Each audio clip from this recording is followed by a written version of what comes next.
everyone, it is the Bookatarian here for another video. Today I will be filming my August TBR, in which the luck of the draw of a bunch of prompts that I've put in this bag will decide which, or will help me decide which books I am going to be reading for the month of August.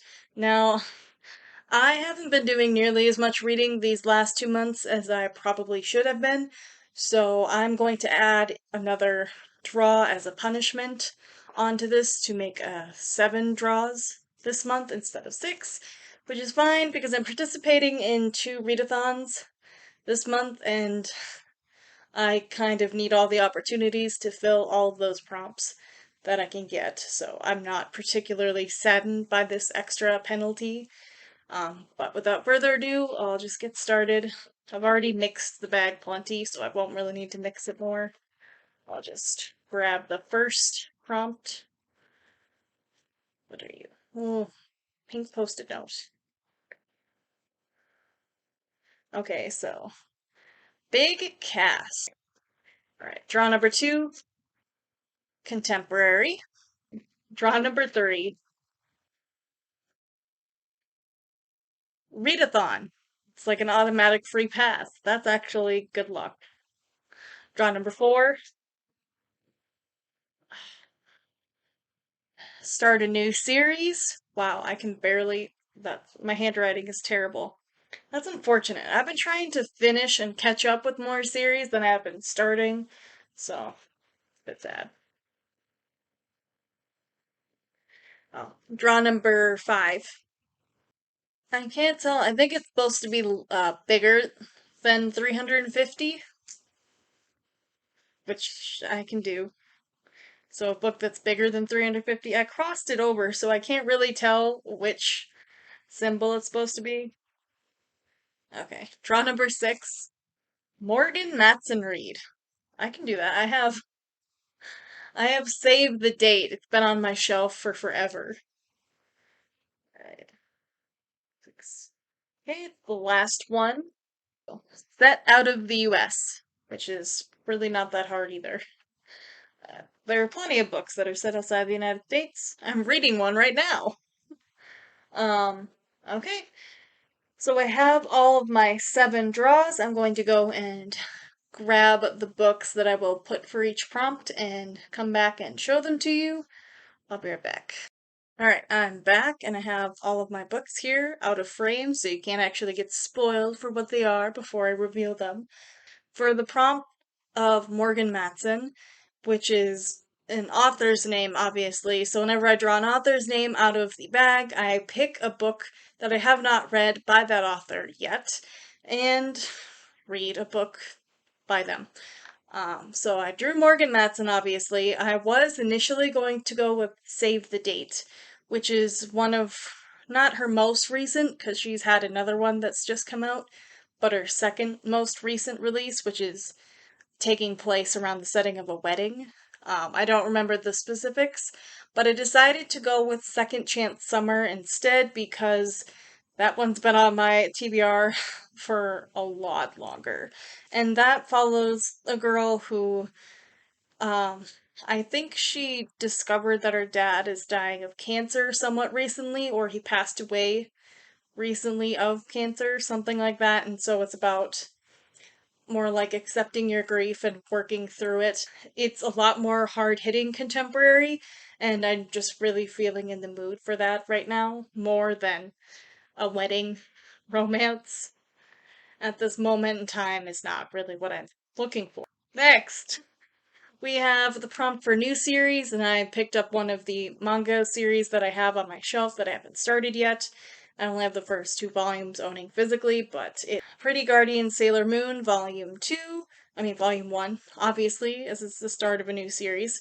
Now, this is a contemporary fantasy, or paranormal, something like that. It's basically just tells the story of a girl who realizes she has some kind of superpowers and becomes a superhero because of it, and later gets joined with a bunch of other girls that are like her, kind of.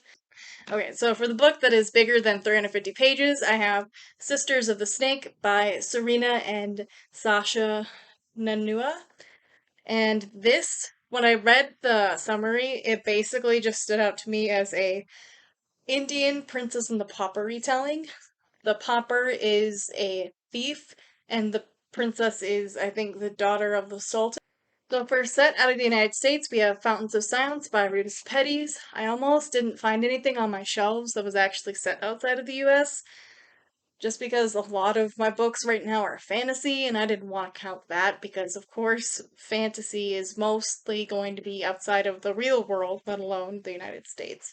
So I did have historical fiction that was actually set in Spain, I think, during the beginning of General Francisco Franco's dictatorship in Spain and the revolution that happened there with the spread of communism during, I think, the Red Scare.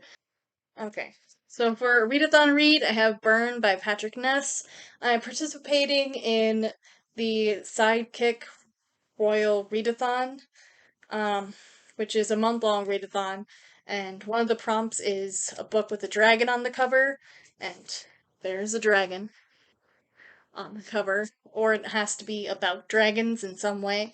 And Burn is a historical fiction um, that is set in 1957, so during the civil rights movement, the beginning of that, the really, really early beginning of it. But this world is kind of a little bit different from our own, as dragons are creatures that exist in this world, and the main character is black, and she just lives with her dad on her farm, and they enlist the help of a dragon to help them protect their farm. All right, so for a big cast, I thought this one would count. The Long Way to a Small Angry Planet by Becky Chambers. This is the first book in a companion sci-fi series, as not all of the books are directly related to each other, and you don't have to read them completely in order, I don't think. Um, but this has a main character specifically from her perspective, but there is an entire spaceship's crew, that are pretty prominent characters in this book, so I counted that as having a big cast. Even though it's not different perspectives, there's still going to be a lot of characters in this book, and I've heard that it's a very diverse character as well, and a lot of LGBTQIA plus representation in this, so I'm looking forward to it. And look at the spaceship. It looks cool. I really like this cover. I like the font. It's really cool.